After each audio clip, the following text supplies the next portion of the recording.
Ladies and guys who like to play with fire, Andy here, author of The Best Tinder Guide on the Internet, and guy who knows that you'll be getting coal in your stocking this year for Christmas from Santa. This is the Kelly and Eliza show. Let's fucking go. I just sat down with Alex from Playing with Fire, and we had a fucking killer interview here.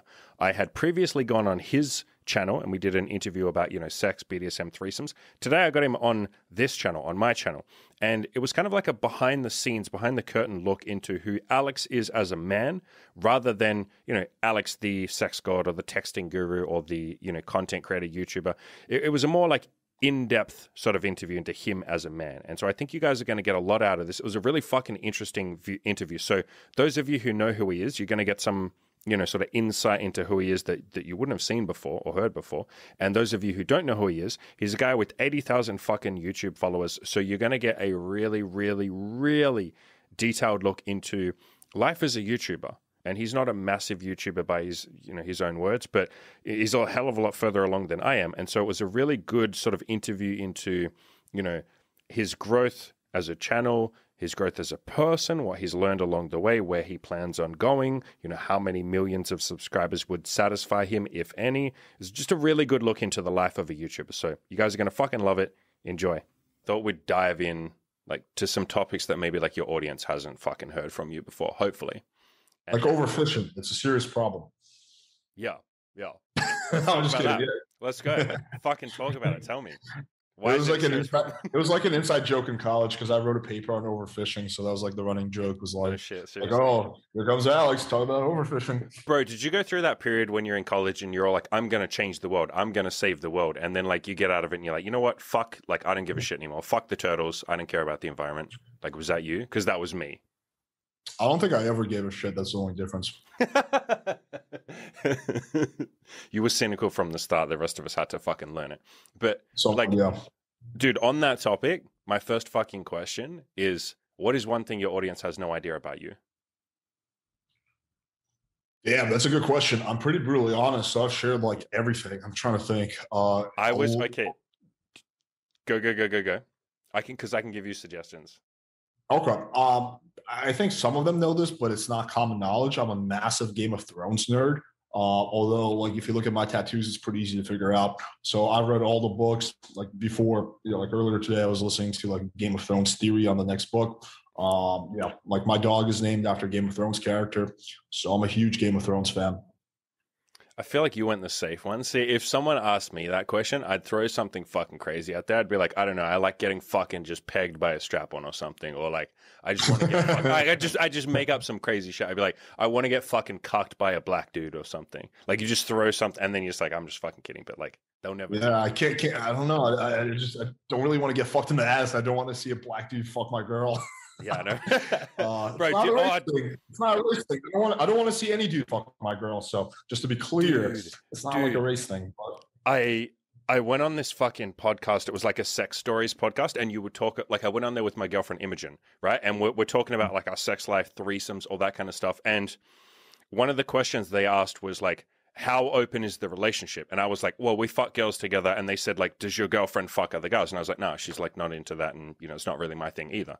And one of the comments, bro, literally is this fucking essay about how I'm a misogynist and I need to explain why I don't like other guys to fuck my girlfriend and shit. And it's just this long fucking essay, explain why. And I just replied, because I don't want to. And then he's like, yeah, but why don't you want to? How come you don't have threesomes with your girlfriend and another guy? How come you don't suck cock? How come you're straight? And I was like, because I am. I don't know what fucking answer. It's I just don't want that. So, dude, the logic some of these gay guys use to try to justify them banging you is so absurd.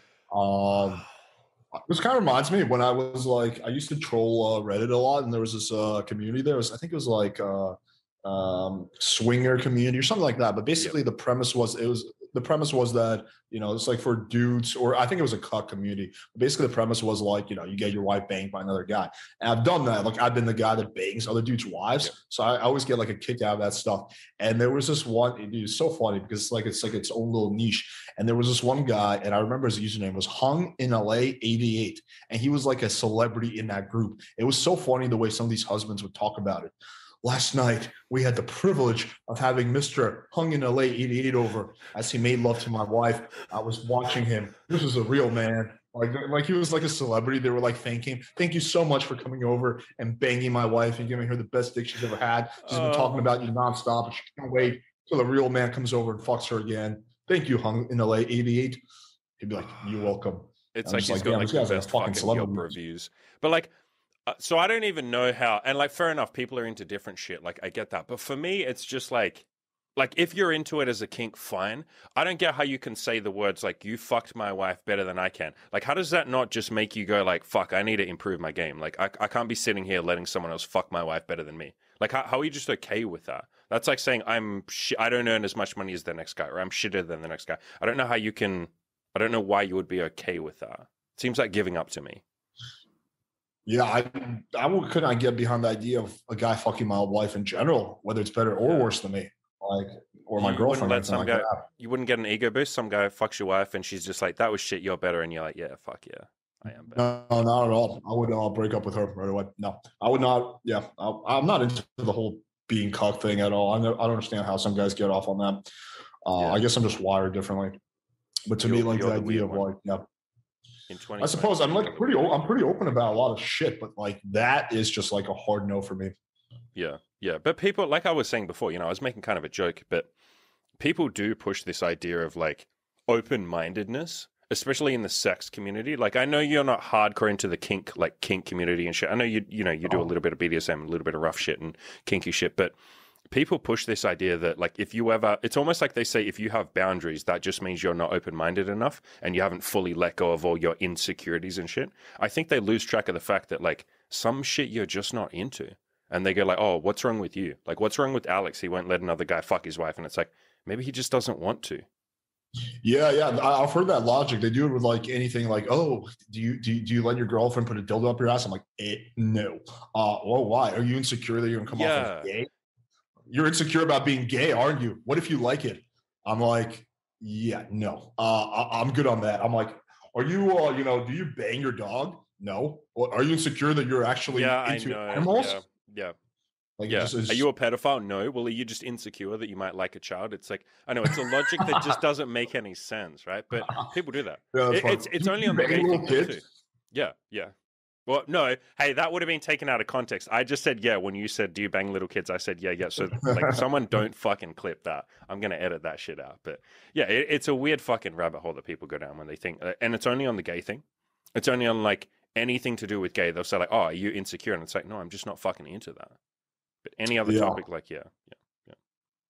Yeah, I mean, there's just like a lot of shit I'm not into. Like, I've tried some shit that wasn't. I'm actually not really that into group sex, honestly. I've had threesomes, foursomes, and I don't really like it that much. Like, I prefer. I mean, it's better than nothing. Like, if my choice is having a threesome or masturbating, I'll pick having a threesome. But I prefer having sex just like with a chick than with two chicks, honestly. And I like that makes me like a little bit of an anomaly because most guys they love the idea of a threesome. And I did too. I thought it was like really cool, and I've tried it. And it's cool. I like the novelty, but in terms of like sexual satisfaction, I don't know, like one-on-one sex. Because, and what you're saying makes sense. I've had a bunch of people, like, when I first started writing my threesome guide, I basically was interested in how much interest there was. And I said, like, who has questions? Like, who wants to ask me shit about, this topic before I start writing? There are a bunch of guys that were just like, I don't think I ever want to have a threesome. And I was like, really? And they were like, yeah, it doesn't seem that fun to me. And the way that I have my threesomes is probably like going to be more in line with what you're saying. I find it's not fun if I'm focusing too much on the fact that there are two people there. Obviously, like, you are focusing on that, but it's most fun when it's like I bang the shit out of one of them while the other one watches and masturbates, and then you swap. So it's almost like you're having one-on-one sex, but just with two people. I agree that there are, and you didn't explicitly say this, but like there can be moments where it's almost like the other person is distracting. It's almost like there's too much going on. You can't just focus on one chick and be in the moment because you're thinking like, oh, I got to not ignore this other chick. Like, I can't just fucking go crazy on this one because the other one will fucking just be sitting there getting bored. So, yeah. No, I think it would be fun to try a gauntlet. I want to try that before I die. Like 10 girls bend over and I just just go boom, boom, boom. Maybe even like 20 girls where it's just like an absurd amount. And I just like do like 3 pumps in this chick, 4 pumps in that chick. I think that would be fun to try. Yeah, I like to try shit. I've also never been a big fan of like fucking girls in the ass. I tried it a few times. I'm like, meh, I prefer the vagina. This is the fucking taboo topics I wanted to get into. Actually, I was planning on asking you like not about sex, but fuck it, we'll go with this. I'm not a big fan of anal either, dude. And like my girlfriend fucking loves it. Half the girls that we date like fucking beg for it, and I'll do it. Oh, And then afterwards, I'll just be like, well, like I'll do it for like a minute or two with a fucking condom on, like different condom, and then I got to take the condom off. I got to fucking go and wash myself, and then I got to put another condom on to fuck her pussy. Like for me, it's just like, it's like a shitter pussy. It's like I mean, pun intended, but it's also a pussy that doesn't fucking get wet. It's like less fun. You know what I mean? yeah. I never saw the appeal in it. I think like the only one is like, it's like a little tighter. So I guess if you have like a really small dick, I can see why you would like it. There is and me, the I have a psychological massive cock, so just no, fucking Asian girl if you want to do that. that's true. Honestly, pretty much every girl I find that like I don't know, like every chick I ever fucked has like a tight pussy. I don't know, maybe it's a coincidence. I just find that like Come on, if you're gonna brag, at least do a better job of it. no, Because but just that I'm my not, dick is like fucking no, no, massive, no. like I'm not trying to Magnum make a dong. big joke. I'm just saying like that, like the vagina naturally, like when it's not used, it tightens up. Yeah, Right. yeah. So the only time you would have a loose pussy is like if the chick is just getting railed before you, like that Yeah, day. like 15. Bro, that's guys' biggest insecurities when they, like, I don't know how much my guys don't do it that much, but every now and then you'll get some guy who's like, I would never bang a girl who's had sex with like more than 5 guys because she's a whore and she'll have a loose pussy. And you're like, it doesn't fucking work like that. It doesn't fucking work like that. Like, do you get guys like that are like that insecure? No, quite often, yeah. Or they'll say like, all right, Alex, yeah, I know like these Tinder hoes are great for for fun, but where can I meet a serious girl? Yeah, where can I get a good girl, a proper girl? Yeah, I'm like, you can meet her on Tinder too. And they're like, no, but those are the girls that are like, they put them in like 2 different categories. Yeah, and I'm like, dude, it's like all the same shit. Yeah, a lot of guys, especially in the red pill community, get hung up on a girl's body count. Yeah, man. Yeah, I never really cared about that unless it's like absurdly high. And then the only reason I care is because if she has an absurdly high body count, it's not the body count, it's just the fact that she probably has some like self-esteem issues.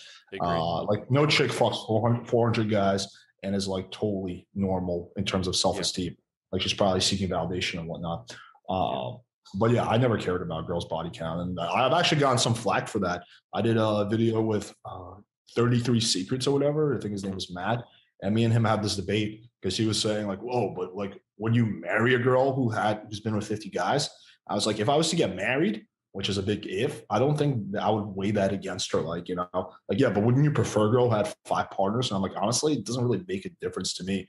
Like they use the analogy of like, oh, why would you buy a used car when you can get a new car? But I don't know. I never saw it that way. Like there's clear, like when you're buying a used car, it's not going to last as long. There's like clear. That's what I mean. Like there's wear and tear. It's a different fucking argument. Yeah. Yeah. I mean, yeah, if the girl's getting like stuffed left and right, then yeah, obviously no. But a girl who's had like a normal sex life, I don't see that as a negative. Yeah, no, I agree. I did a podcast recently. I don't think it's been released yet. It's still coming out.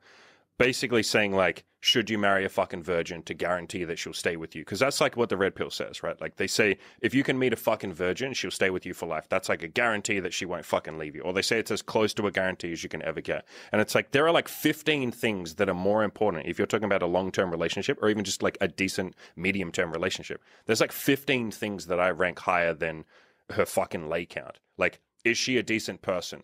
How does she treat her fucking friends and family? Does she have the same philosophies as you? Is she into self-improvement, or is she just, as soon as she knows that you are into her and you love her, is she just going to get lazy and sit on the couch and fucking eat Doritos and watch Netflix? Like, is she nice to strangers? Does she care about... There's like 15 fucking things that rank higher than her lay count. Her lay count, I agree with what you said. The way you phrased it is perfect. If she has a lay count of like 400, she's probably self-medicating. Like that would mean to me that she has like some sort of attachment issues and she's avoiding falling in love or having a relationship or even something longer term. But, short of that, if she's got like 20, 30, 10, 30, 50, like as long as it's not some insane number, like 50 at 18, probably for me, I'd be like, no, it's... Yeah. 50, it just also depends on her age. Yeah, 50 at 18, that would be certainly high. 50 at 35, I think that'd be fine. Yeah. I think it would But when guys say this, dude, they're not even talking about those kind of numbers. They're talking about like, this girl's fucked like 10 guys and they're like, oh my God, she's a whore. And it's like, Can you just like she's 25?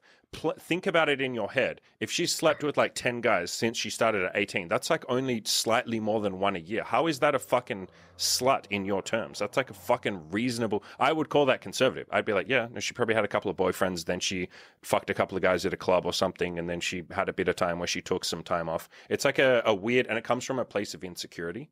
Like it comes from a place of, I'm worried that I won't be able to please her because she's fucked a lot of other guys. I'm worried that we'll get into the bedroom and, you know, I'll feel insecure. I'll be comparing myself to the other guys. I'll think they had a bigger dick than me and all of that kind of stuff. So I'd say the answer there is like, look inside yourself and say like, why am I not fucking okay? Is it because my lay count is too low? Is it because I don't like myself?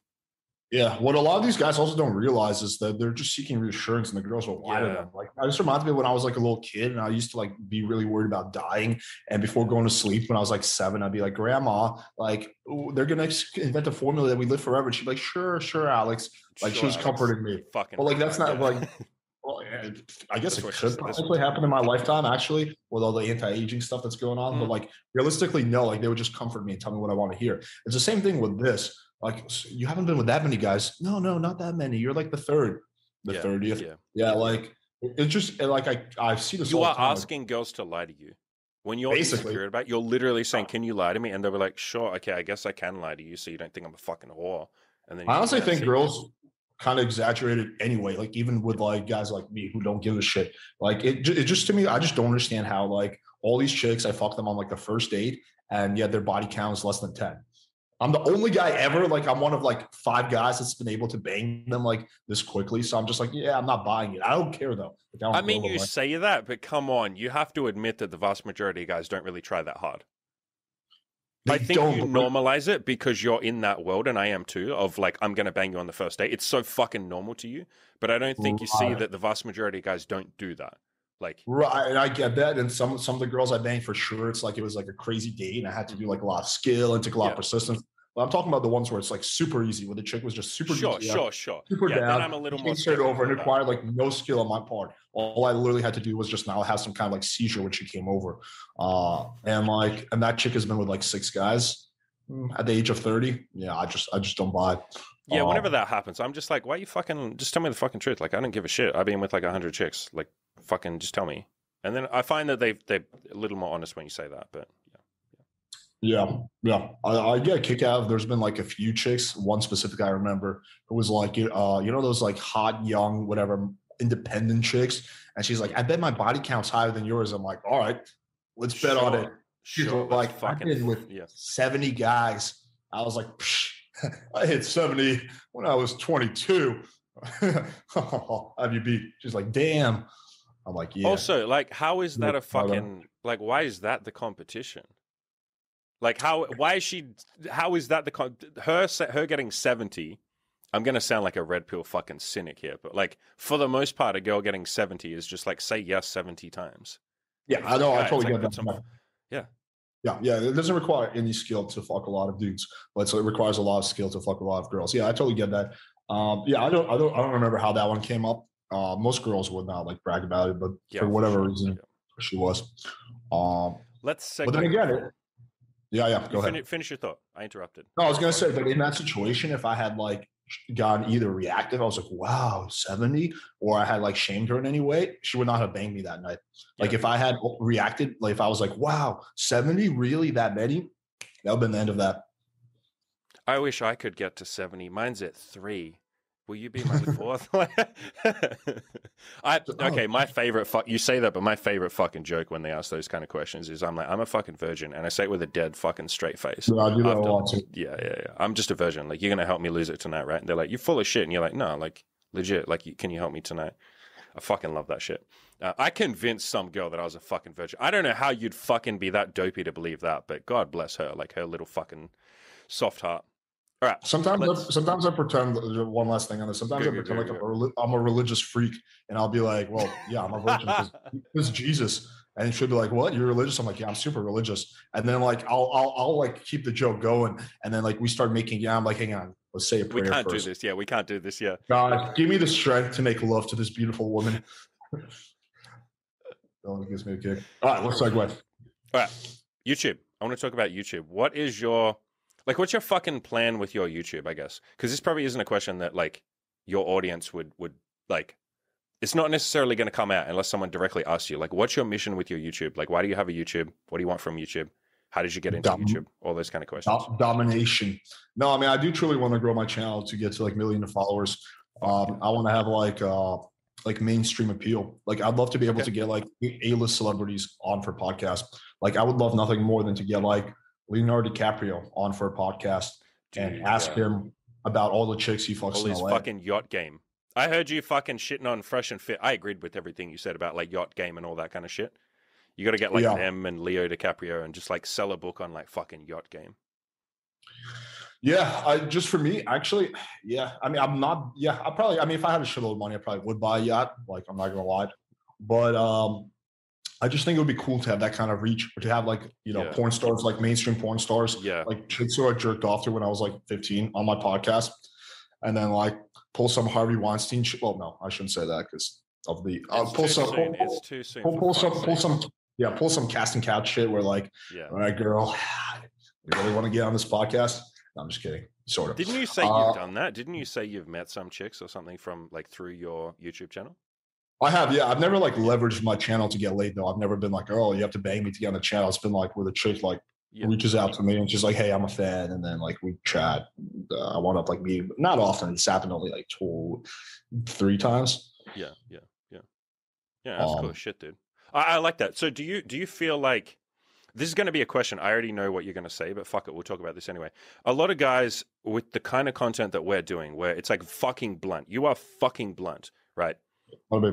A lot of people say that like there's no mainstream appeal in that. They'll say you got to soften it up. You got to be more politically correct. You can't be like yourself almost. You got to have more of a, like a soft, squeaky clean image. Like, what do you say to that shit? Like, I disagree with that. And I might have thought of that up until recently, but I'm not making a political statement, but Trump is fucking polarizing as fuck. And he won. And I think people are, and again, I'm not saying I'm a Trump supporter. I'm not, but I think a lot of people are really tired of the PC shit. Yeah. And when someone is polarizing and real, actually it works in their favor. So I think the old adage is that you got to play it safe. You got to like really placate everyone to get mainstream appeal. I don't really think that's true anymore because that's what everyone's doing. I think people are tired of it. If you look at someone like most, like Joe Rogan, his whole thing is he keeps it real. Like he's not particularly, I mean, he's a good interviewer, but he's not particularly skilled as a podcaster. He's good, but he's not like anything special. There's a lot of other people who are just as good as him, but he just keeps it really real. He just doesn't lie. He doesn't bullshit. I think that's why a lot of people like him. So I don't know. I think that it can definitely be accomplished without watering down your content. I think the way this shit goes is like, if you look throughout history, the 90s are a good example. I don't know how familiar you are with the fucking 90s, but that was like a counterculture thing. It was like rallying against like the man and corporate culture and offices and all that kind of shit.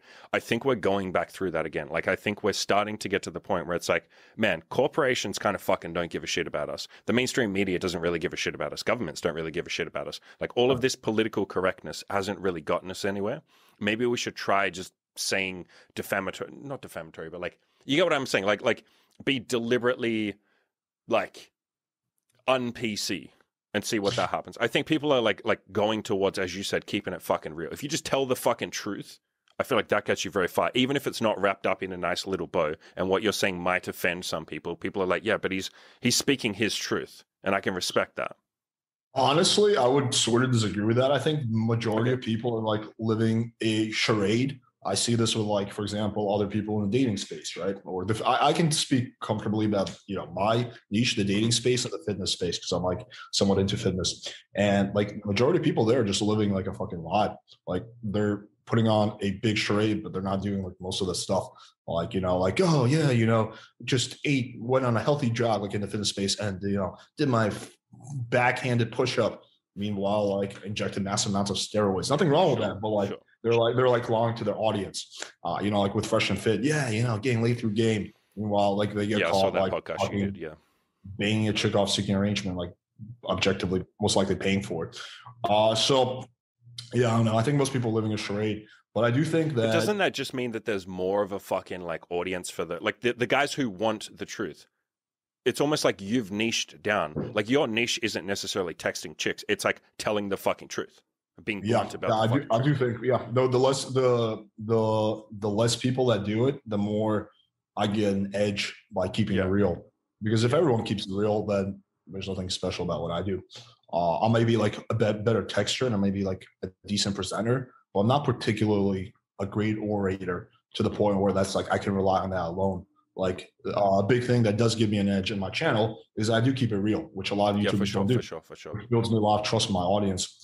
So yeah, I mean, I do think there's definitely like an appeal for that. Like people want that. And I think the PC thing, like that vast majority of people, they don't like PC culture. They find it Yeah, annoying. They find it stupid. But for some reason, it's still like I guess I don't know if anyone fucking likes it, but it's still like I don't understand why, but it's still like at the forefront. Like everything in the mainstream has to be PC. because Like you no can't one say wants to rock the boat. yeah, everyone's afraid to rock the boat. So I think you need more people rocking the boat for things to change. Yeah.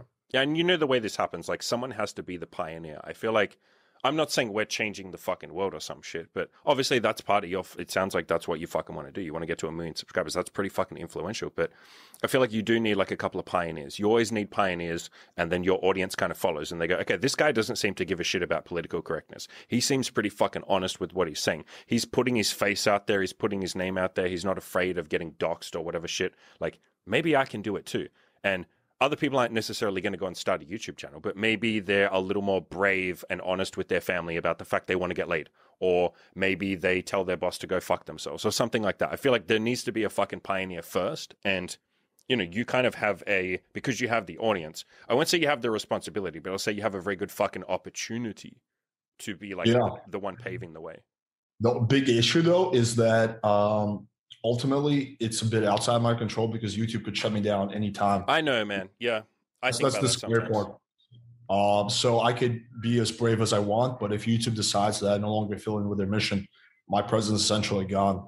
And I've tried to diversify as much as possible. Like we have our own website, we have our own forums. But at the end of the day, if like these big tech companies decide that, you know, I'm no longer part of the, you know, what they want to promote, then that's the end of me, like to a large extent. I mean, you say Which is that, but you scary. still have your site and shit, dude. Like, so in Yeah, that case, but would you stop? Would you stop, or would you keep just like doing your own? Would you go underground and? I Like, would not stop, but it would definitely crush me. Like it would yeah, significantly like I could keep my existing fans, but I would have a really hard time growing. Like I wouldn't be able to grow to 1 million. fair You know, enough, so dude. sure. I could still make a living and I could still, you know, have my niche group of fans, but that would be like the end of like, you know, the growth. I'd have to. That's what we were talking about during the first podcast yesterday. If I could pay $50,000 and have a Yeah, contract from YouTube saying they'll never shut me down, I would do it I in a feel like heartbeat. that's a. I mean, maybe you'd agree with this. Isn't that just kind of what like part of our audience do? Like part of our guys when they say like, I wish I could just not get rejected by girls. Like I wish I could just have a guarantee that if I walk up to a chick, she'd give me her phone number and be nice to me. We kind of have to go through the same shit with our YouTube channel. It's like I may get fucking shut down. I may get rejected. Someone may fucking send a hate mob after me. Like it's kind of like it's almost like the game of life is very fucking No, unpredictable. I disagree with that because approaching girls is like you have nothing to lose. Like you approach a girl and you get rejected, you're exactly where you started, right? You're no worse. You But make a aren't you video, where you started? If you lose your channel, aren't you just where you started like 3 years ago or 5 years ago, whenever you started? right? But if you approach a girl and you get rejected, you don't lose all the existing booty calls that you have, right? Like let's say you have like 6 girls on rotation and you approach a seventh chick and you get rejected, you don't lose everything you already have. You don't lose all your skills in game, right? So, but if you lose your Sure. YouTube channel, you do lose like pretty much, you know, like yeah, You don't lose all of it though. You still have like your website and your newsletter, and I'm assuming you have like backups of that shit. I do. you lose a lot though. It's not like you're exactly where you started, like before you made that video, that one video that got you suspended. It's not like if YouTube I does, get what you're saying. I get what you're saying. Yes, I get what you're it's saying. a If it's a one girl huge rejects blow. you, you don't lose all the fucking numbers in your phone. Yeah, I agree with that. Or like yeah, 80% of them. Sure. yeah. Fine. Like it would be like the equivalent if you got rejected by a girl, then And then she went and told all your other fuck buddies, like, this it guy's would an be it would be asshole. like it would be like if every time you got rejected by a girl, you didn't get any Tinder matches for like half a year, right, or Yeah. something like that. There's like some kind of a contract where Yeah. she texts into Tinder, all right, let's block this guy, and then bam, all your other leads disappear for like half a year, however long it would take you to like rebounds, probably longer than half a year. Fortunately, that's not the case. You know, it's just like you get rejected, you're exactly where you started. Yeah. Um, Would you it's do more things? I was going to say, would you do things differently? Like if you could go back and start again, would you not do a YouTube channel? No, I totally would. I Okay. would. I would go more aggressively on YouTube. I mean, I Yeah. have no. Yeah. Okay. Oh yeah. I would make more content and stuff. Okay. Not like more aggressive type of content, but I would make more content. I would do it faster. No, I think I would do in terms of business. I would do pretty much everything the same. Mhm. Did you have a plan at the very start? Like, I obviously have no idea how you started. Like, was YouTube how you started? Like, when you first No, started it, was it to make money, or was it just I'm going to put myself out there and see what happens? it's actually fairly similar to the way to your story. Um, I started. It all started initially with a Facebook group, my initial Facebook Yeah. group called Playing with Fire, and I started that mainly to just like fucking get like validation on the internet. I had no intention of making like a business out. Like if I'm being serious, like in all Yeah. honesty, I had no intention of making a business out of it. I thought the pickup industry was like highly oversaturated. I was working in Yeah. the solar industry. I was pretty happy with it. I was making good money. I liked my job. I liked my career. I liked my coworkers. So I just did it purely for fun. I would just share like my lay reports in the Facebook group, and then I didn't promote it at all. Just grew purely from word of mouth. And then people would reach out to me like from time to time, ask me like, "Hey man, I really like your texting. Can you coach me?" I'd be like, "What? You want to pay me money?" Yeah. Yeah. Yeah. Yeah. So it was weird to me at first. I would like usually sometimes I would put them off, and I would charge like $40 an hour because I just Yeah. was Me like, too, dude. well, I was charging like like I would charge 20,000. yeah like super cheap, yeah. And then it just kept growing, and then I decided, okay, what if the Facebook group gets shut down? Maybe I should make a website. Yeah. And then after we made a website, I was like, maybe I should make a YouTube channel. Actually, someone else suggested the YouTube, and I was kind of resistant to it. I was like, all right, let's create a YouTube, and then let's create an Instagram, let's create a TikTok, let's create a forums. We created the forums after our first Facebook group got shut down, so we just kept building and building. Mhm. I feel like those are the guys that end up having like the most loyal audience. The guys who almost like didn't fucking plan on doing this. They just like were doing cool shit with their sex life, and they were like, I want to fucking share this. This is fun. And yeah, sure, I want to get some validation, of course. Like that's why I started sharing shit too. But like you're coming from a very like normal, like a natural place, rather than there are some guys I can think of. I'm not going to name fucking names, but there are some guys that I can think of that started this like to make money. You can tell they were like, how do I sell my course to guys? It's not even good information. I have no proof that any of this actually fucking works, but I want to like make money from this. I feel like the guys who do it naturally or organically seem to have a more loyal audience because it's real. Like you can fucking tell. Yeah, yeah. The problem is there's a lot of internet marketers in the dating space. Yeah, I mean, there's man. a lot of internet marketers in every space, but they're the ones who are like, and the problem is you can't even like, they make such crazy claims that if I'm being real, I can't compete with that. Like, I can't compete with a sales letter that says, buy, 722 lays at like yeah, 25 yeah, grand. buy this Is that product even and you fucking will real? never get rejected again. I Yeah, can't compete yeah, with that unless I'm willing to lie, right? Which I'm not, so yeah. And they're the ones like, like Pandora's Box, girlfriend yeah. activation system, like not companies that most people have heard of, but they're the ones who are making like $1 million a month. They're making crazy revenue, like, way blowing up Playing with Fire. So it doesn't matter that like, some people think that my texting is, the best, or that, I make like cool videos or whatever, or what my link count is. Doesn't matter. Like these guys are destroying me from a financial perspective. And that's fine. I have to accept that. And if I want to compete with them, I do have to like, one, I have to be super patient and slowly keep growing my shit, which is what I'm doing. The other path Yeah. is I can start lying, but I'm not willing to do that. But if I want to compete on that level, I need to take my copywriting and my marketing to that level, which I don't want to do. Mhm. I don't want to upsell my customers. Like if you buy my product, that's it. I don't want to keep selling you on shit. Yeah, I don't want man. to constantly keep upcharging you. I don't want to like sneak charges into your credit card statement, which are all things that those companies do, which is how they're able to, like get a lot more money. Like my business model doesn't really make sense from a marketing perspective because Yeah, like they're like, neither does okay, mine. so someone buys your product. Okay, they're probably willing to spend more money. Why don't you upsell them? I'm like, because I don't want to, because they already spend money. I don't want to take more Yeah, of their man. money, but they'll be willing to spend thousands of dollars because they trust you. I'm like, yeah, but they trust me because I don't do that shit. So it Yeah. like whatever I have, like, I've had like marketing people contact me and they're like, hey man, I like your content. And then they give me like an evaluation. They're like, dude, Yeah. like you're doing a lot of things very suboptimally from a business perspective. And I get it, but I just don't want to do like some shit that like a lot of other companies are willing to do. Yeah, it feels kind of like, it doesn't feel like, because I feel like people or some people focus so fucking hardcore on the money. Dude, I had someone on my forums literally ask me before I came on your podcast yesterday, and he said, Andy, I'm just trying to wrap my head around why you do podcasts and YouTube videos and blog articles. Like, why are you doing that? Is it a marketing funnel for people to go towards your coaching? And I was like, I tried not to be like, to get too fucking like offended by that question, but I was like, mate, I would hope that in my content, you can tell that my mission is to fucking help people. And I'm doing this because I genuinely like fucking doing this content. I enjoy doing this. I would hope that you don't think this is a fucking marketing strategy straight from my funnel. And he was like, okay, I didn't mean any offense, like blah, blah, blah. Yes, that comes across. But I've had so many fucking people, like you said, reach out. I've had emails. I shouldn't say so many people. I've had like fucking 5 people email me and say, dude, I'm a marketing expert. I've analyzed your content and everything. I really love your content. It changes lives, blah, blah, blah. But you're doing this wrong, this wrong, this wrong, this wrong, this wrong. You should be upselling. Your coaching program is really shit because basically they just see you once for the coaching program for the 12 weeks and then they never see you again ever for the rest of their lives. You even say that in your coaching page. Like in my coaching page, I literally say, my mission is to make you never need me ever again. My mission is to make sure that in that code, you never fucking need to ask me a question ever again. Like just, and they say that's terrible. You should be like ongoing subscriptions. I just, that shit never appealed to me. Like I was never here to, my mission was never to, like, obviously I want to make a lot of money. I'll be fucking clear about that. I want to get a lot of subscribers. I'll be fucking clear about that. I want influence. But my mission was never to fucking just maximize the marketing. Cause then I feel like you're not a coach almost. You're like an internet marketer. And if you want to do that, fine. But that's it's a different mission. And it's not, for me personally, that was never something that really fucking sounded sexy to me. That just sounds like nerdy.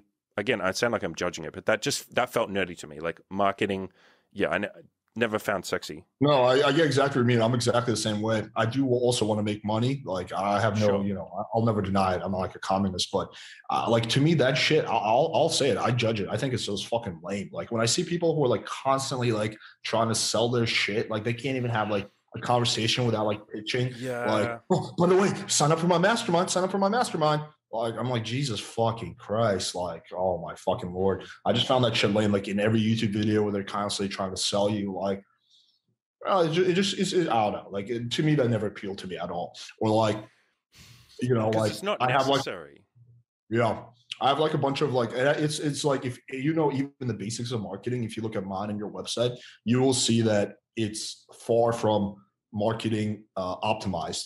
Like both of our websites, we just have a lot of shit that doesn't require anything from the person. You don't have to give us anything. Yeah. You don't have to. Yeah. You don't have to, which is not optimal from a marketing perspective. Like I was a marketing major in college. I understand marketing fairly well. I just choose not to. So it's not that I'm ignorant of it. I just choose not to engage in a lot of like those practices.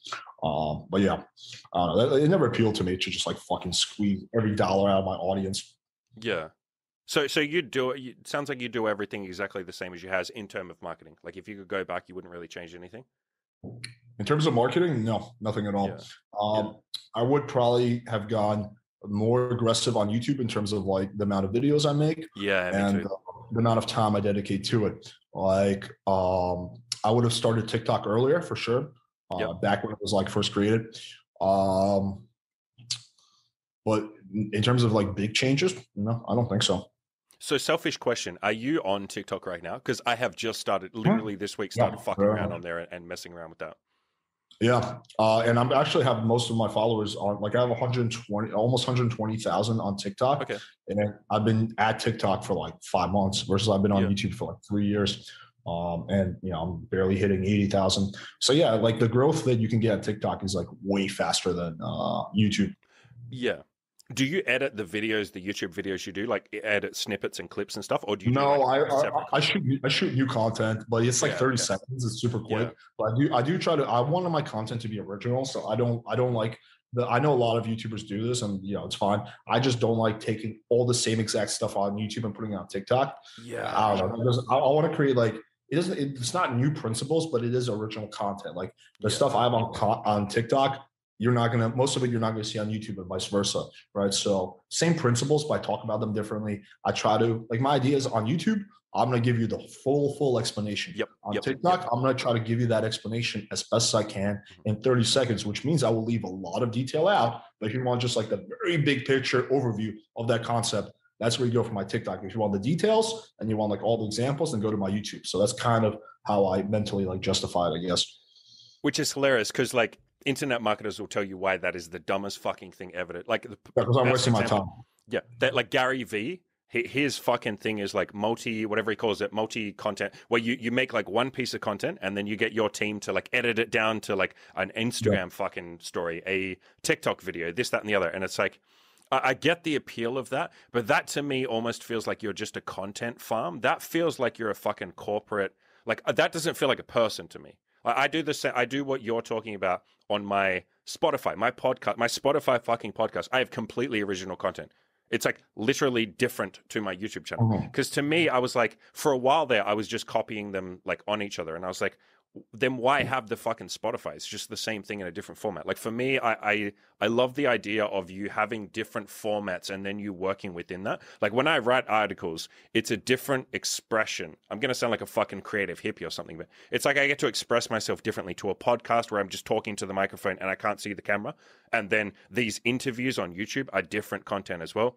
I like the idea of expressing yourself in a different fucking form. Like, does creativity play a part in your content? Like, do you like the process of creativity? Huge one, yeah. I want like all you're my doing content. it for you. Yeah, I want all my content to be original and like something that I don't want there to be anything on my channel where I would look at it and I'd be like, ugh, cringe. Because it was like, like it was like done by some marketer or something like that. Yeah. All the content is done by me. Like, I take ideas from my audience. Like, sure, a lot of the, the videos I make, they were inspired by a question someone had, but they're still my thoughts. I'm not like farming all that out. I don't like any of that shit. And yeah, it's like commonly, like whenever I make like a critique video of any content creator, people will like, the common accusation I get is like, you're cloud chasing. You're just because they're more popular than you're trying to rip off their SEO. And I'm like, no, the reason I'm doing it is because that's what I find interesting. Like, I don't want to have just text game videos. I want to have demonstrations where I'm with chicks. I want to have a texting video. I want to have a critique video. I want to have a whole diverse range of content so that you don't even know what I'm going to release next. Like, I don't want it to be like, like with the problem with Fresh and Fit is I think that a lot of people say is if you've seen one video, you've seen them all. It's the same thing over and over again. And I get it. They're like, works. chicks are crazy. Oh my God, chicks are crazy. And then they get a chick to demonstrate how they're crazy. And they're like, see, she's crazy. Like it's almost like a fucking sitcom at this point. It's like it plays out the same formula. I agree. Yeah. If you've seen, it's like Seinfeld, if you've seen one Seinfeld episode, you can probably guess what's going to happen in the next one. It's like the same type of formula. And it's good. It works for Seinfeld. Great. But I don't want mine to be like that. I want it to like, you don't really know what my video is going to be next. Like, like, oh, what, like you don't really like, I want the people to like, be like, oh, okay, this is interesting. Like this is something new. So I do want to keep my content interesting. The struggle is that it still has to appeal to the audience. So for example, whenever I go like outside of dating, like I've talked about fitness or like hair loss, that doesn't get many views. Like people for some reason don't want to see me talk about things outside of dating. So I try to be, cognizant of that. But I still like want to keep it interesting within the dating space. Like, do some videos with chicks, some videos with friends, some videos with infield. Like we did one that was pretty fun. Is we mic'd my girlfriend up and we set her to the bar and we were hiding with a camera. We just want to see like dudes approaching her, right? Yeah. Like shit like that. Like I don't know. Like I just try to keep it interesting. That's fucking dope, dude. I love that. I gotta go and watch that. That's a fucking cool idea. Yeah. It was pretty funny. And then I would come in like when they were talking to her and just start making out with her. That's on my fucking bucket list. I don't know why I've ever not done that. Like, go to a bar separately with a girl that you're sleeping with, and then in front of like the bartender and shit, you pretend you don't fucking know each other, and you play out like the world's worst fucking pickup line. Like you literally just like pretend that you're the worst fucking pickup guru ever, and then you say to her like, something awkward like, "Would you like to make out with me?" And she's like, "Sure," and like you just like. And so the bartender's like, how the fuck is this shit working? Yeah, and like you'd record that and put it on like fucking YouTube or something like that. You actually gave me a good idea. That would be funny. Like do that, bro. Steal that idea. Steal that fucking idea. No. I'm not going to do it anytime soon, so fucking steal it. That would be pretty funny. Yeah, like terrible fucking lines. Like just awful. Courage. Like tell that story about that story you said about how you got your dog or your dog shat on that woman's lawn or something? Yeah. Tell that and then get her to say like, wow, that's really like alpha of you. Like just like really fucking like terrible fucking stories. And she's just like, so then he was like shitting everywhere. And then like, I didn't pick it up. Oh my God, Daddy, like, oh my God, like that's just I love how you let your dog like express himself creatively. Like that's just you're a really good owner. You're a good person. You're like, yeah. And like my friend fucking Mike, the other day he was like he let out this fucking fart and I let out one that was like 10 times louder. And she's like, whoa, that's just like really impressive. And like the bartenders and shit, like, what is this a fucking joke? And I was like, yeah. yeah, that would be funny. I want to ask you a question. So we were talking about like that sort of corporate almost. Maybe corporate's not the right word, but like some YouTubers who get really big, it becomes almost like clinical and corporate and fake. And it's like, it's not the person. You said before you like all your content to come from you. Do you think that'd still be the case if you got to like 1 million? Would you still be like writing the videos? Obviously, like maybe you have people helping you. Like it would be you? It would still be me. I might have more help, but if you look at like Sure. Nelk, for example, right? They're like 5-6 million, and all their content is still like fire, which is why they're growing so fast. So there are content creators who are very big who still don't lose that kind of touch. So I think it's definitely doable. Like like if I get to 6 million followers like Nelk, I'll be very happy. I'll be very satisfied. And like I in my opinion, they're very like still original. Like they still Yeah, I can think of a few YouTubers like that. Nigga Higga is one of them. Yeah. Who's the person you said? Nigga Higga is this Asian dude who does his own skits and stuff, and he has friends that help write him, but he's like in every single one, and it's very much like his personality just like fucking oozing out. It doesn't feel like corporate. Yeah, so I think it's definitely YouTubers. So it just depends on what your goal is. If your goal is to maximize the amount of money you get, then no, you're not going to do it. It's not going to happen because you get to a point where you're going to realize that you can, at that point you can get like $2,000 an hour doing coaching sessions. So you could write videos, or you could have your team write it, and you could do an extra coaching session and make an extra $2,000. So it just depends what your goal is. But I don't think my goal will ever be to just like solely maximize the amount of money I get, because that just doesn't like really do much for me. I get like more satisfaction from like making like hilarious content or shit that I find interesting, and like getting that extra dollar. But yeah, that just has to do largely with how I'm wired. Like, I don't know. I'm not gonna say that I don't care about money at all. Like but I don't like. I always it's have almost like a secondary goal.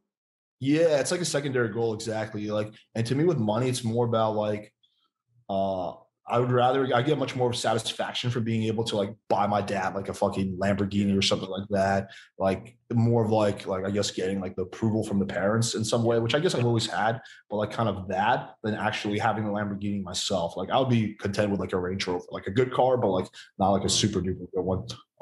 If that kind of makes sense. You don't want a yacht so you can finally get laid, like the Fresh and Fit boys. Yeah, it's like there are a few things that I will spend money on.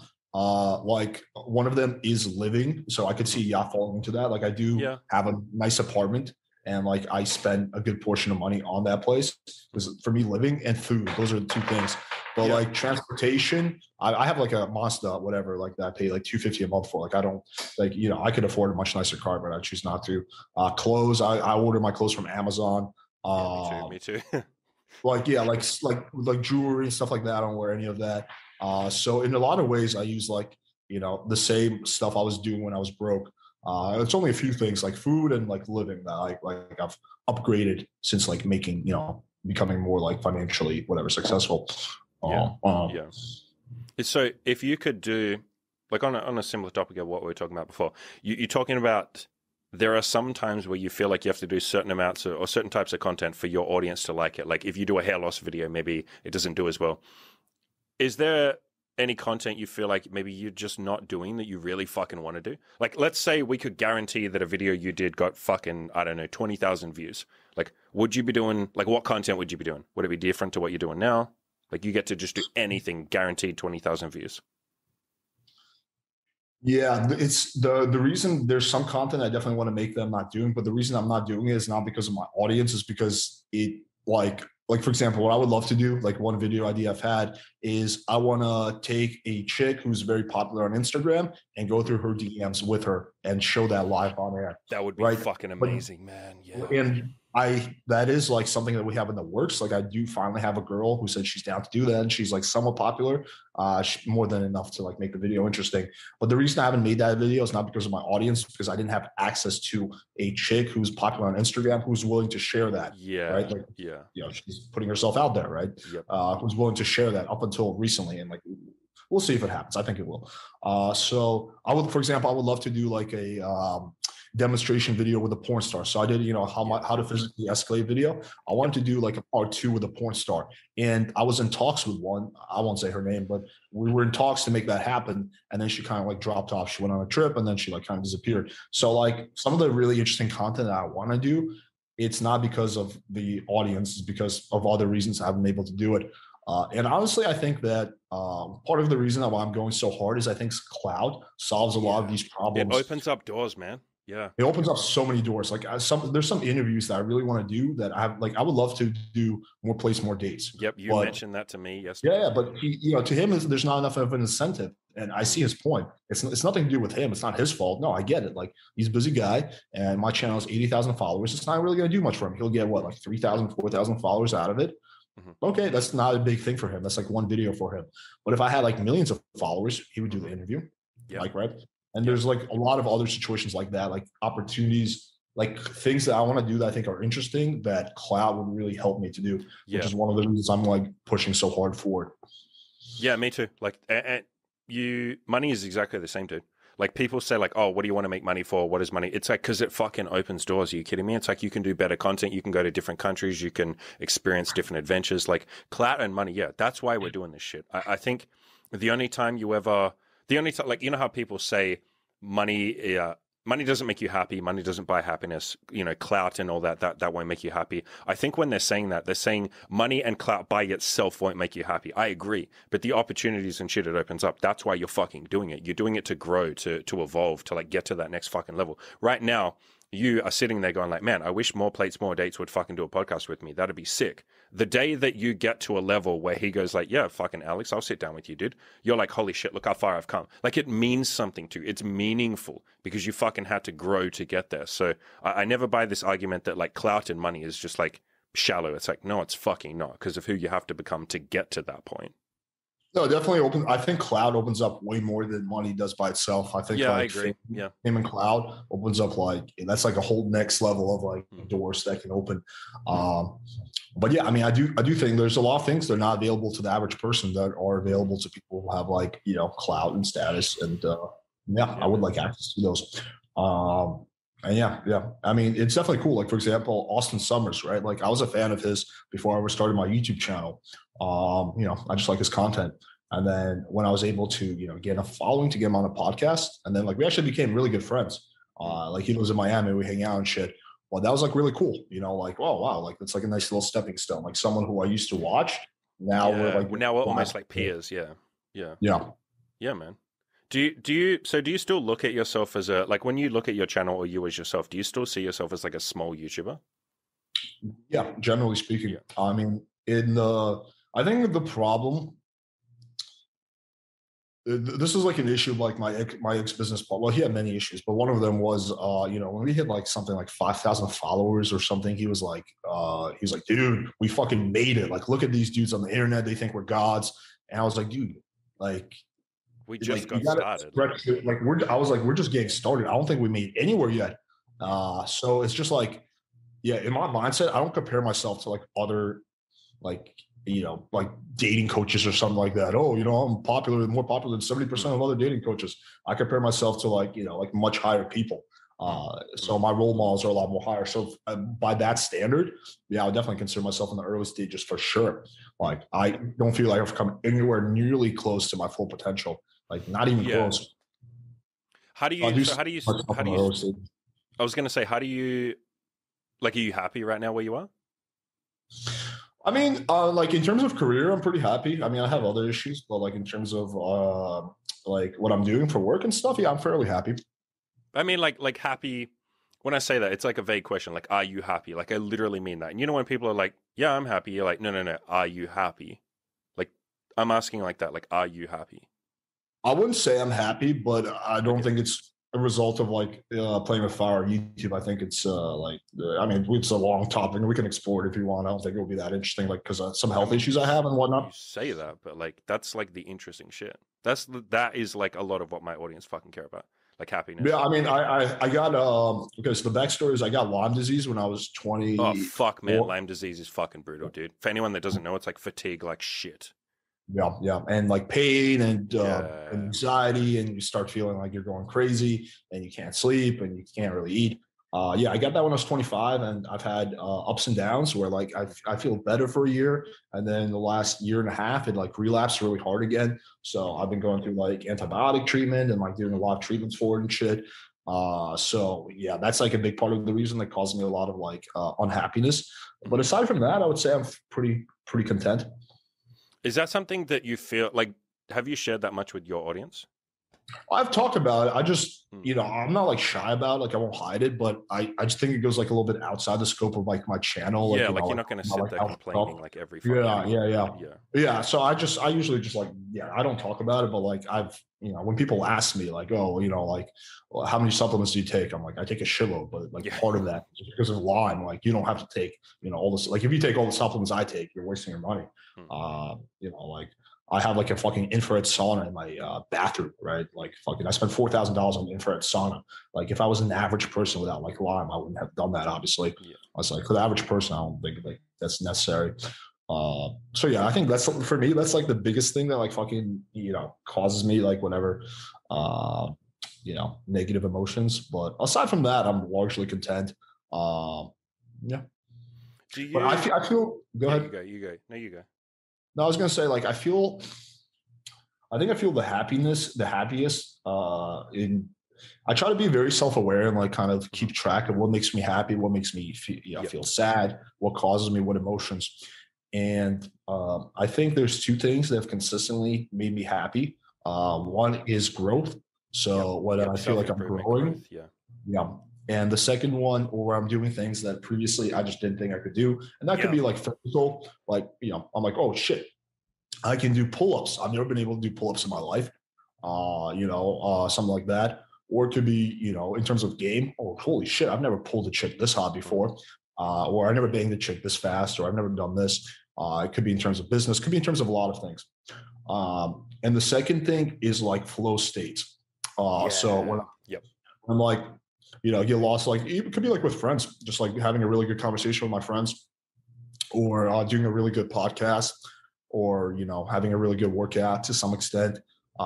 So those are the two things that consistently like made me happy. Yep. So I try to like maximize the those, and like I know the things that make me sad, so I try to like minimize those. Yeah. Me too. Yeah. Yeah, I've said a million times, like depression or overcoming depression is just like moving away from the things that make you depressed and moving towards the things that make you happy. And now, for a lot of depressed guys, they have no idea what those fucking things are. But the two easiest things to start with are growth or taking baby steps to move towards your goals. And like you said, that flow state, like being, which is another way of saying being present, like actually fucking being in the moment. And there's a really Yeah. good book on that called Letting Go by a guy called David Hawkins, which just like is literally talking about this kind of shit, like how to be fucking present, how to let go of all the bullshit and just like be here right now. It'd be funny if like Stephen Hawkins wrote that book. He's like, You just gotta let go. He did write a fucking book, didn't he? Jesus he Christ, has look at several his books, fucking but eyes, man. Like fuck but that shit. I think they're all on physics, right? I don't think he Yeah. has one on like philosophy. Yeah. To me, the crazy thing about that is he was like fucking cheating on his wife or girlfriend or whatever. Like, how the fuck does Stephen Hawking cheat? Bro, he's fucking clout. There you go. That's the clout. No, you but get like, with what is he doing physically? I don't understand. He can only move his like fucking cheek. He's fucking Like, talking dirty to her, bro. I am railing you in the ass right now. My huge fucking robot cock is destroying you. Imagine he that. has like a fucking like a Sibian or like a dildo fucking machine and it's like voice activated so he can just like fuck her with that shit. Yeah. How do we get on this fucking topic? I had a don't know, serious fucking question to ask you before you said that. Fuck me. I like the Stephen Hawking's. That's a great fucking image in my head. But go back a bit. When you said like when you said you don't always share your struggles and shit like that with your audience, because like I think we almost have like a responsibility as like the guys who, I mean, I know you don't fully have your shit together. I'll be the first person to say I don't. Someone yesterday in the live stream said you were taking a piss, and they said, no, it was right at the end. They said, Andy and Alex, do you guys ever get insecure? And it's like, yeah, all the fucking time. Are you fucking kidding me? Like, but I feel like we have some. It's like almost like a, maybe this is the wrong way of looking at it, but like a parental responsibility to our audience. At least I feel like that. I feel like I've taken on that role where it's like, I want to show that I somewhat have my shit together. And even if I share my struggles, I'm not going to do 5 fucking videos on how I'm sad this week. Or, you're probably not going to do fucking 15 videos on like, hey guys, I have Lyme disease and it sucks fucking cock. This fucking sucks. Like, do you feel that pressure where it's like, not so much that you have to have your shit together, but like I guess that's the best way I can think of phrasing it. Like, you have a responsibility to your audience to show that things are okay, so they don't freak out and think, well, my hero doesn't have his shit together. I'm lost. Like, who am I going to turn to? That's an interesting question. To some extent, like for example, with game, I do very much try to show the other side of it. So I don't like, I constantly I know like, you do, yeah. I do like fail compilations, like I try to do that. And a lot of people say, dude, like no one else does that. Like no one else, because I'm like, they should, because I bet they fail more than me. Like I know those guys, they don't get laid. Yeah. So if I have a lot of fail clips, they have even more. But so I try to do that with game. I try to though separate, and this is something I've gotten better at recently. I try to separate the channel from me. Like the channel is an extension of me, but it's an extension of certain things. So to give you an example, with certain political things, at one point, like during the elections, I was getting super frustrated with what I thought was just so fucking dumb that was going on. And I mean, I if you want, I can get into more detail, but it was like this one thing that I saw that was so fucking dumb, and I was like, this could be so easily fixed, and these guys are such fucking retards. And if I was in charge of this fucking party, I could literally sort this out in 5 fucking minutes.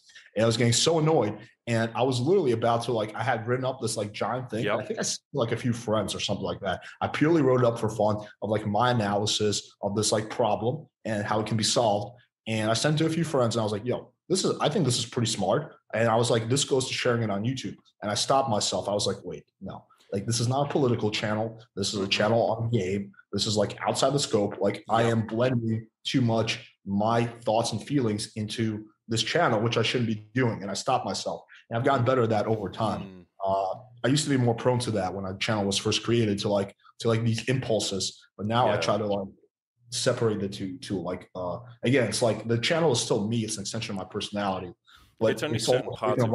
It's all a certain part of me. Things with game and stuff and humor. But it's not like, I'm not like, there's more to me than just like picking up tricks. Like I am like, I do, like, for example, I'm a big nerd when it comes to like law and stuff.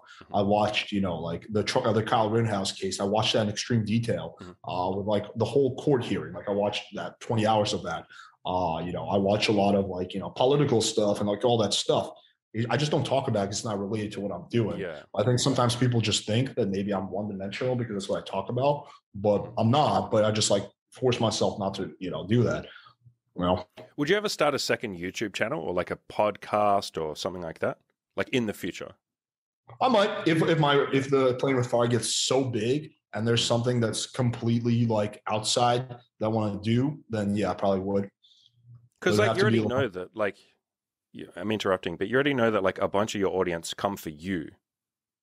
Like they like you. There is a certain portion of your audience that are like, bro, I'll listen to literally anything Alex talks about because I just like Alex. I think there's some. I don't think it's the majority. I think the majority. Yeah, I agree. It's not the majority. I agree. Yeah, but it's a small minority. I might. Yeah, if like Playing with Fire gets so big and there's something else that I decide that I'm like really passionate about, like let's say, I don't know, like politics or something. Nah, probably not gonna be that because I fucking hate politics. But let's say like, I don't know, I love my dog. I'm passionate about Siberian Huskies. And I decide, like, they found some cool ways to train my dog that, make my dog happy. Like, for example, like a very big side tangent, but like when I got my dog, he had a lot of stomach issues and he would constantly throw up and shit everywhere and he couldn't hold down food. And so I tried every type of dog food and none of it worked. And then I started cooking for him myself. And then we solved all his problems. So like, that's a big thing. A lot of dog owners don't know that. Yeah, so, dude. Yeah. There are stuff like that I think I could give value on. And if I feel like there's a lot and there's one specific thing that I'm passionate about and it's outside the scope of Playing with Fire, then yeah, I would do that. Yeah, it's almost like you almost get like locked in like a prison almost. And that sounds ungrateful, but it's almost like you're locked into the type of content you're doing. And you're like, man, I would just give anything to do this other shit. There's a guy called Pat Flynn from a website called Smart Passive Income. I don't know if you know him, but he does like marketing shit. And he's one of the only marketers who's like a real fucking person. He's like the only marketer that I actually listen to because you'd agree with, well, I don't know, but I suspect you would agree with most of what he says. He's like, just be a real fucking person. Don't sell to people, all that kind of stuff. And he has knowledge and expertise on like a shitload of topics and stuff. And so what he does is he'll just make like a separate fucking website for like, how to heal your dog's like tummy issues.com. And he will like just do a fucking ebook or a website, or he'll just write like 50 fucking articles, and he'll just like be like, there you go, that's I've done as much as I have to give on that topic. I feel like I've said everything that needs to be said. And I've seen other people do like they'll have like 5 separate YouTube channels. And yeah, the channels aren't amazingly big or anything, but they'll just like dump all the information in their head into that one channel. It's almost like you have, and it sounds like you're this kind of person. It's like you have that like thing inside you where you're like, okay, I just figured out how to solve this issue. I really want to fucking tell other people how to solve this issue. It's almost like a desperate need to get it out. Do you feel like it's hard to keep that shit inside? Like when you figure out the solution to a problem, you want to just be like, here it is. I don't feel like I'm really constricted, honestly. Like I feel like, especially because I have my forums and like some of the content that's like a little bit outside the scope of game that I don't put on YouTube, I'll put on the forums. Like for example, when the quarantine started, I did a whole like list of why the quarantine is retarded. And why quarantining is gay. Yeah, no, I think that was basically like the title of the article, but I broke it down in extreme detail, and like most people agree with me, some people didn't, but so I do have that outlet, so I don't really feel like constrained. No, like I do feel like I can pretty much do anything. Okay.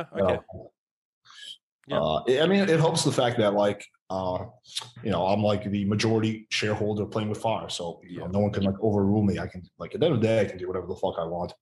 Yeah, it's your baby. And I suspect, like, whenever I think about this shit, I'm like, by the time we get to the point where, like for you said, I want 1 million or 6 million, whatever it is, like subscribers.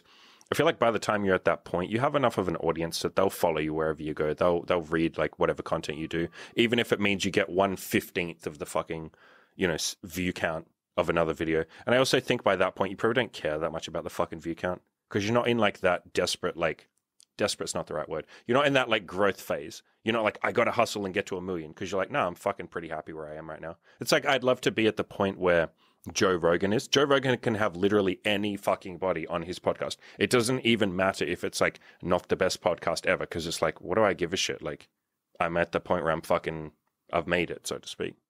Yeah, as long as he doesn't go back on core values. Like if he tries to if he starts making his channel like CNN or something or whatever, like a news channel, then he will lose like a big percentage. But of course, he does have a lot of freedom in terms of what he can do, what he does, as long as he doesn't go back on core values. And I think it's like that with any big content creator.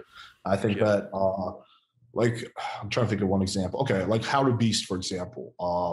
I'm not a huge fan, but I like him. I like his content. You know who I'm talking about? How to Beast? You mean the Beast guy, the guy with like fucking 80 million subscribers or whatever? No. How to Beast. No, not Mr. Beast. How to Beast. He's How to Beast. His name is Dave. Dave Lamorenas. He has like 1 million something. What, like 1.05 million?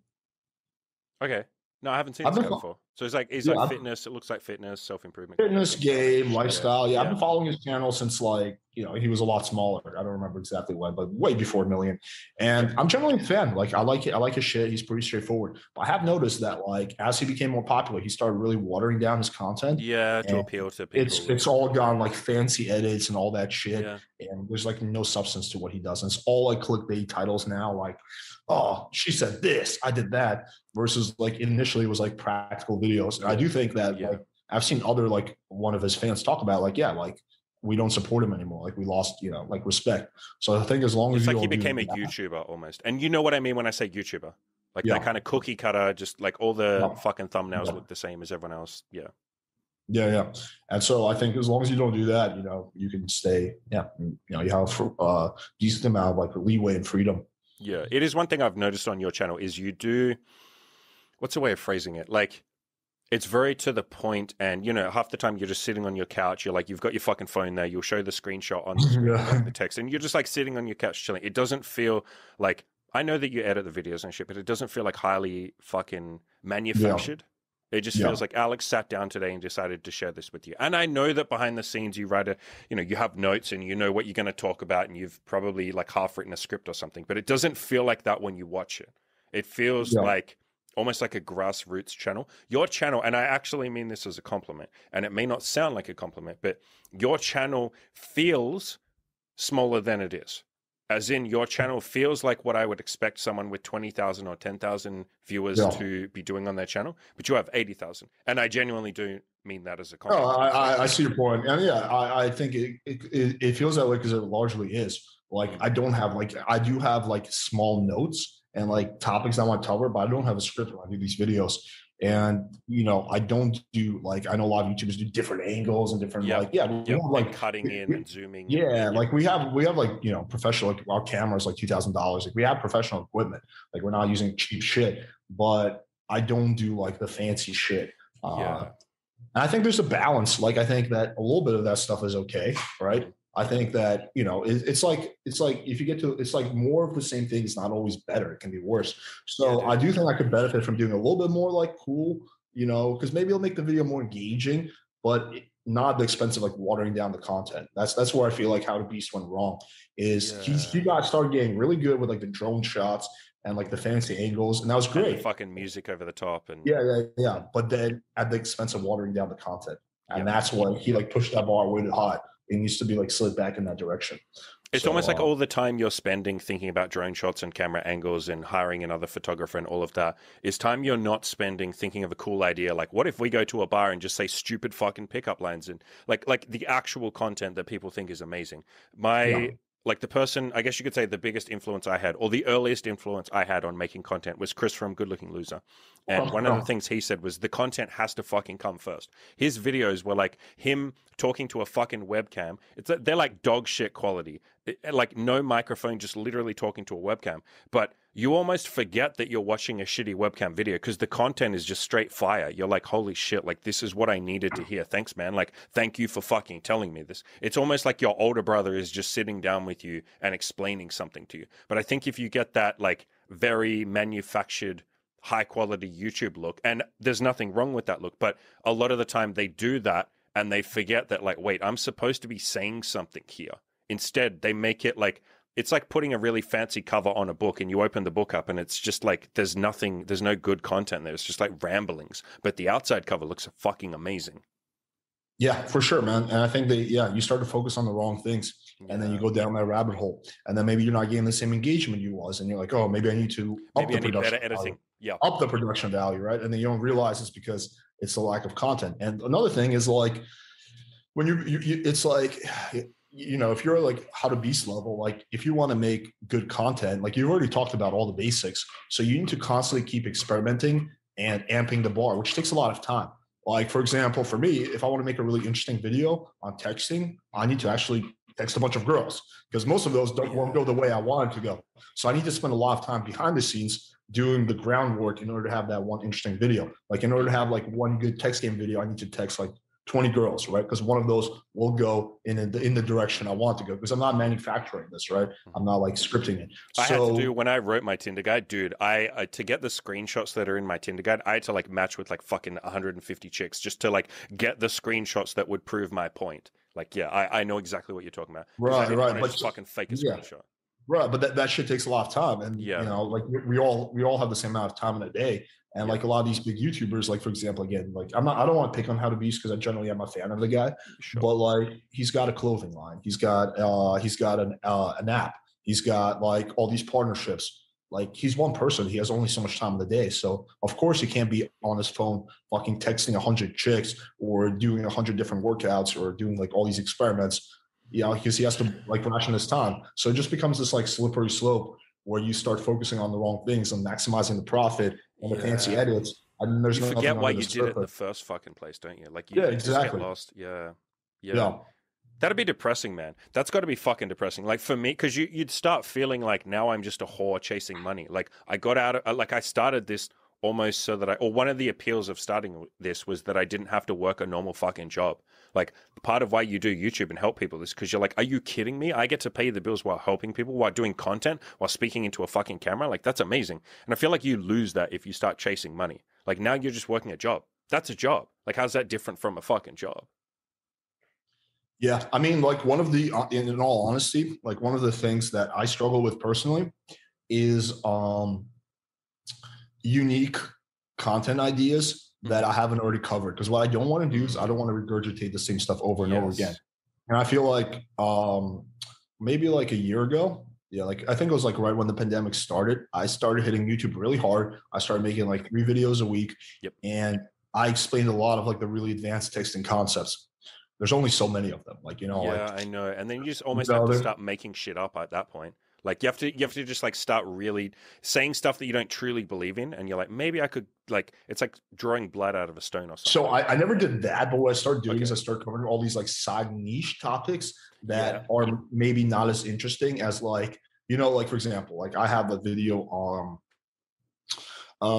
this is one of my really popular videos, difference between beginner and advanced text game. And then it was a really good video. I really like it. I found a guy who's a beginner, found a guy who's advanced, and I compared and contrasted them. Yeah. That video got like 500,000 views. That was a really interesting video that a lot of people enjoyed, right?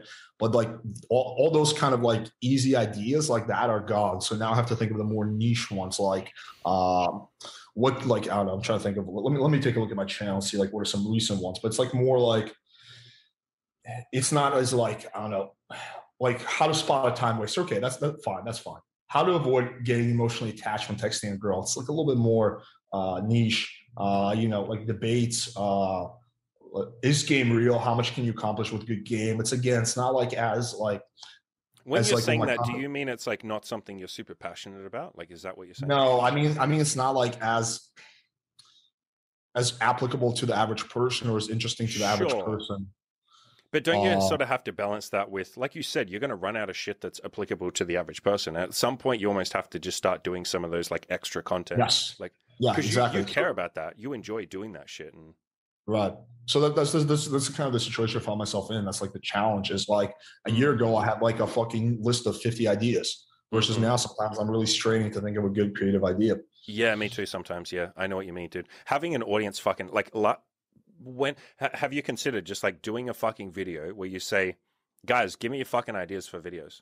Like I've done. I've done that a whole bunch of times. Okay. And you know what's funny? Quite often when the topics they request, I literally have videos on this, so they haven't actually. And I'm like, just here you go. You list out. You just post the fucking links to the videos. Yeah, 90% of the ideas. There's actually a video literally on that same thing with that same fucking title too. With the same thing, yeah, exactly. Yeah. And I've done that many times. I usually make community posts, and I've done that so many times. Yeah, I mean, again, there's only so much ideas. A lot of the stuff that like I think is still super interesting is the stuff that requires a lot of groundwork. It's more of like the experiments and like the stuff that requires like another chick's cooperation. Yep. So it's like more of the content that I can't just like sit down on my couch and shoot right now. Speaking it's the content I have to spend like a week planning for. Yeah. Sometimes it gets like dicey and shit.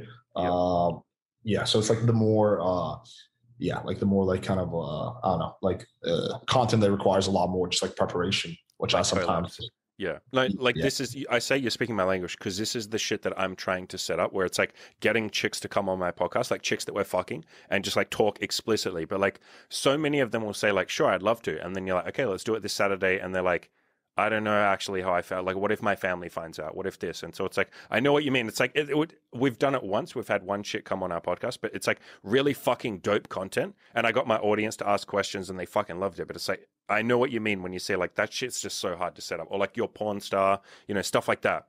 Where it's like, this would be cool fucking content, but it's almost like it has to sit in the can for like 6 months before you can finally fucking actually make it happen. And I feel like that's again a clout thing. Like once you get to the point, or as you get closer to 1 million, I feel like that's just happening way less. Like girls are going like, are you kidding, Alex? I'd love to come on. Like, of course, you have 1 million subscribers, sure. Cloud solves a lot of these problems for sure. Yeah. And in the meantime, there's just the fucking hustle, right? Like, grind. And then you like other problems get solved too, like because you'll have people who are like such big fans and they'll do all like the groundwork for you in terms of the experimenting. Like it's still your idea. They'll get you all the data. Right. So you're instead of like having to get all the data yourself, which is so time consuming, you just do a quick call, you organize like a team of like 10 dudes, and then they get all the data for you. So there's a lot of things that like positives that come with cloud, and like a lot of things just get easier for sure. Like there's a lot of like we spend a lot of time like fucking DMing girls and coordinating to get them on the podcast.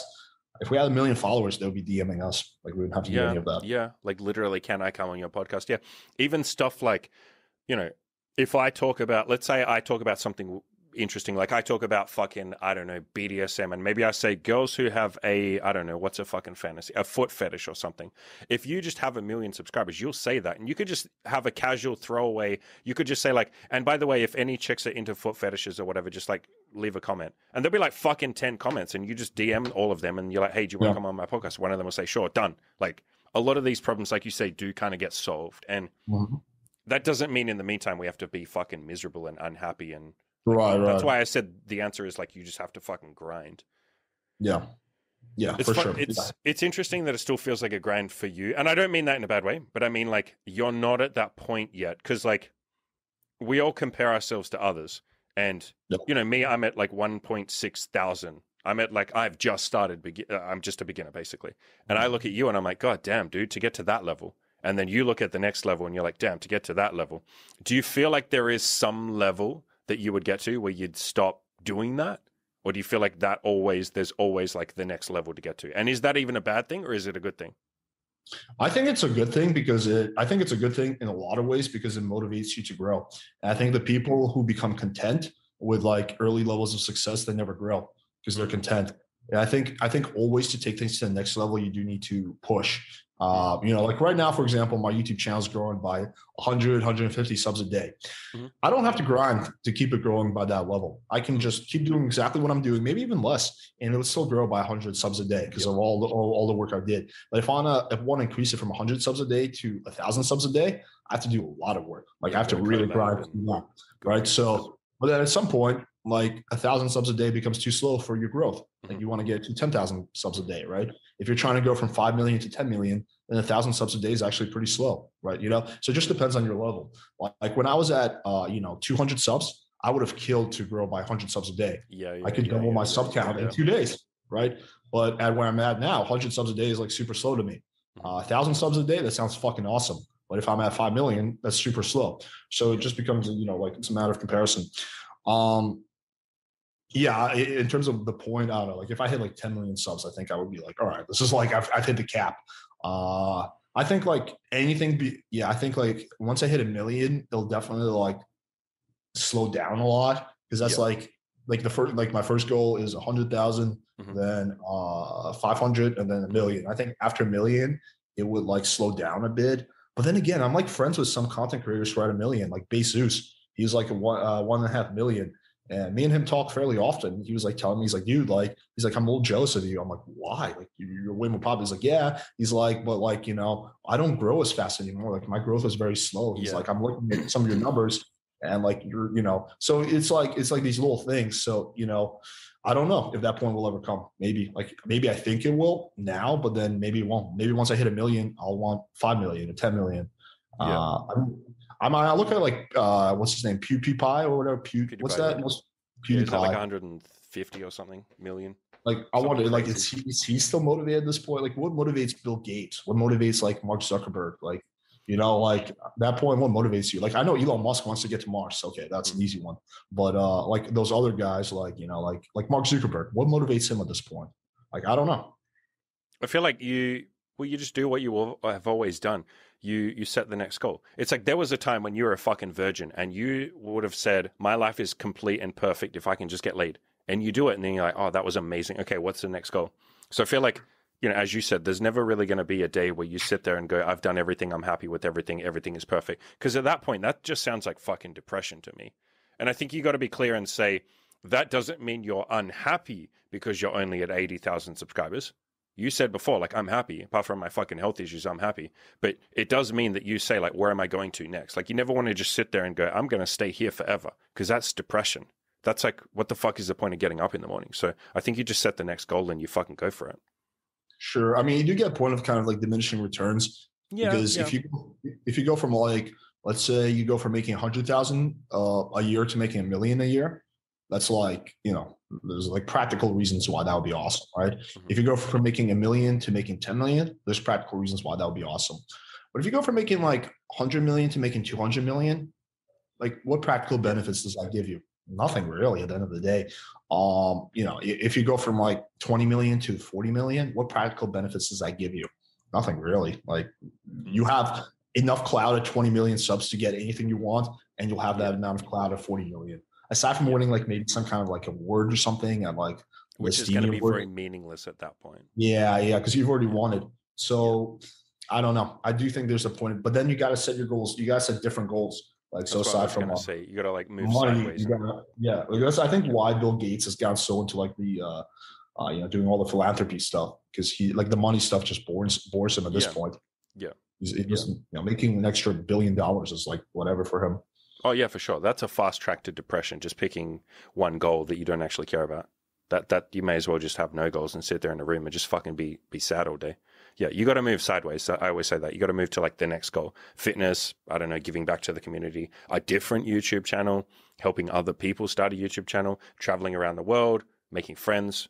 For some guys, it'll be like getting laid a lot. Like whatever it is, you gotta come up with the next goal. But yeah, I feel like you and I are so fucking far away from that point at this point in time. Oh yeah, 100%. Yeah, talking like you fucking made it. Yeah. Yeah, I know. Yeah, definitely.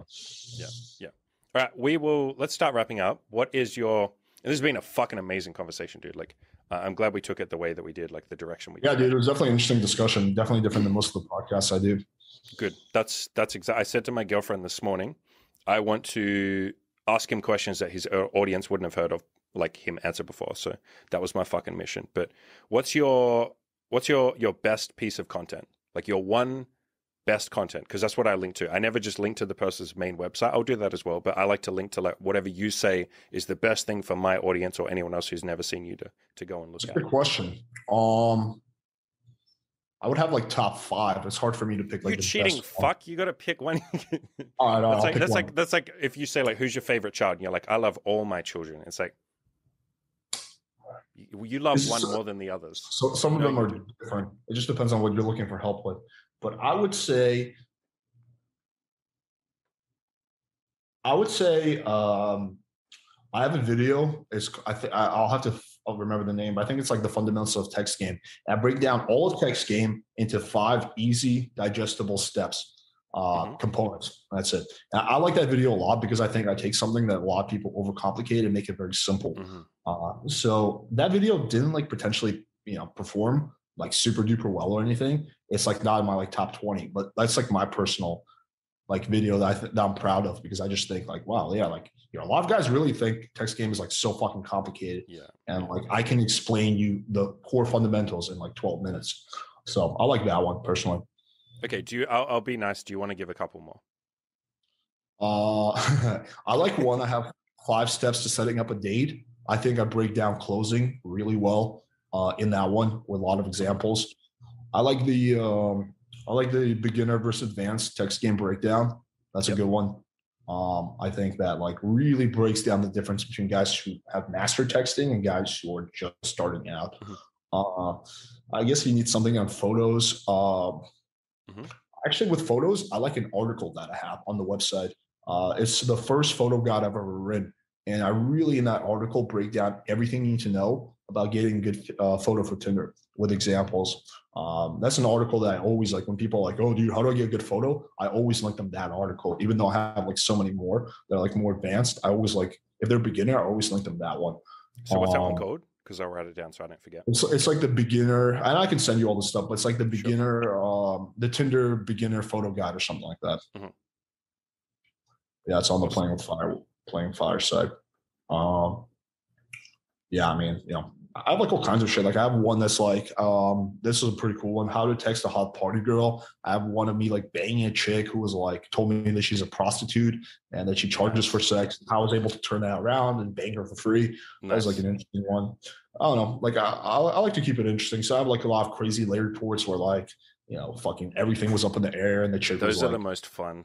Especially because everyone then goes like, oh, wow, Alex, your life must be crazy. And you're like, bro, no. I did an article about like how my life is boring as fuck. But if you look at my lay reports, you'll be like, oh my God, he's having sex with like virgins in a park. And like I fooled around with some prostitute's tits outside the fucking brothel that she worked at. Like, yeah, like you do all this crazy shit and you're like, that's not my normal day-to-day life. Like, please don't think that's like... That's very true. I do feel like my life is actually pretty boring as fuck too.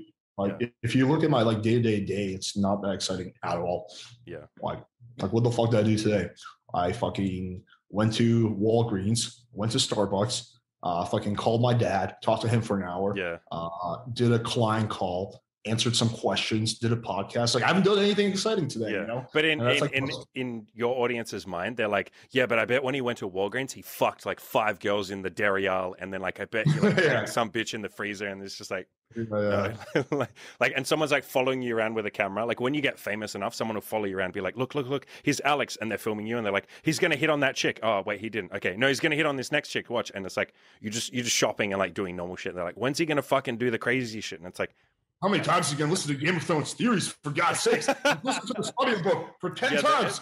They like go through your search history. They're expecting like crazy shit, and it's just like Game of Thrones. Like which character is the best? Why this character is my favorite? Like, yeah.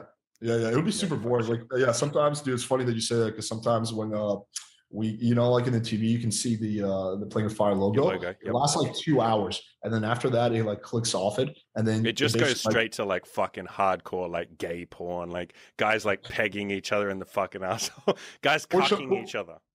Fortunately not, but it's my YouTube search history, and it's like all Game of Thrones videos. And a few times when I've been on podcasts, it comes up, and then like it goes to the next video, and it's like Tyrion Lannister, and it's like it's not even like the Game of Thrones videos; it's like the fan made theory ones. So it's like some nerdy guy. So then Tyrion Lannister was Lord of Castle Rock, and I'm like, yeah. Bro, you just gave me the best idea ever. Going forwards, every single interview I do, at the start, I'm going to say, can you please like hold up your phone and show your YouTube like recommended videos so we can see what kind of like content that's like, so mine would be nerdy fucking shit. It's like people just playing video games. Like it's literally just like fucking gamers and like let's plays. It's like almost embarrassing. Yeah. I fucking love that. I'm going to do that as a question. Yeah, that'll be interesting actually. Yeah. Mine would be like Game of Thrones and like legal shit and like political stuff and like comedy. And like obviously like pickup shit. Yeah. But people expect it to just be full pickup shit, but it never really is that. We don't, contrary to what some people think, we don't sit there like Googling and watching like ourselves or people like us. All right. Is there anything else you would like to shout out before we wrap up? No, man. I mean, thank you for having me on the podcast. No, man. Thank you. I like your content a lot. So it was definitely interesting, to finally do the collab. Like I said, it's a long time coming. Yeah, man. Yeah. No, I'm fucking glad we sat down for this shit, dude. Like coming on yours yesterday. And by the way, guys, anyone listening, I say anyone listening, there will be people listening. People who are listening, go and watch I'll leave a link in the description below to the one we did yesterday. Because that was fucking dope, dude, on your channel. We did an OnlyFans collab. We banged like 100 chicks. We got cut. We both sat there in the corner and our girlfriends got fucked by banged black guys. Yeah. And we both we just fucking held each other and just cried, and we were like, bro, it's okay. All right, man. Well, thank you very much for coming on. Yeah, man. It was a pleasure. Thank you for having me. No, fuck yeah.